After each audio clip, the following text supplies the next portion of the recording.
पवित्र चंदन यात्रार शेष दिन अर्थात श्री नृसिंह जन्मोत्सव अवसर में लांझीपल्ली बाईपास निकटस्थ श्री श्री बराह लक्ष्मी नृसिंह मंदिर में शताधिक श्रद्धालुं भिड़ जमी।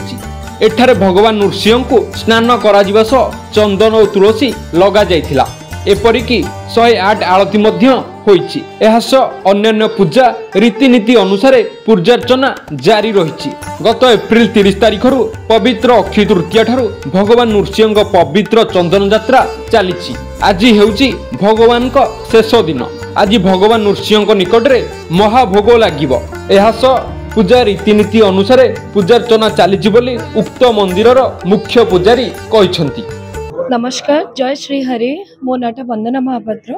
मो खजूरी जलेश्वर विहार विश्वनाथ नगर।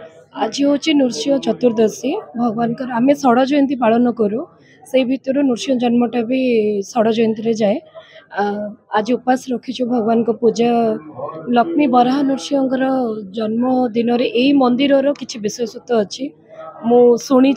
मु सबु गुरुवार शनिवार न आसी पारे भी अक्षय तृतीया आ चंदन उत्सव नृसिंह जन्म रे मु आसी। मो विश्वास अच्छी भगवान को ऊपर। रूबी प्रियदर्शनी रण सिंह। मो ब्रह्मगिरी निर्वाचन मंडल आसी बरहमपुर रोचे। 11 दिन धरिकी जन्म जयंती पालन करा जायतिला। बट आज बराह नृसिंह लक्ष्मी जन्मदिन जन्म जयंती। ये बहुत आडंबर सहित पूजा विधि होम यज्ञ चली। बट बहुत श्रद्धालु आसी यार मनस्कामना नहीं कि जो मैंने सब बहुत दीर्घ दिन है आसी से भी सक्सेसफुल होती। मु भी पुणी आसी प्रथम दिन रू आज लास्ट आसी। बहुत अपन समस्त देखी मोर तो बहुत किसी सक्सेसफुल हो प्रभुंर आशीर्वाद रू। श्याम सुंदर गौड़ कोरापुली।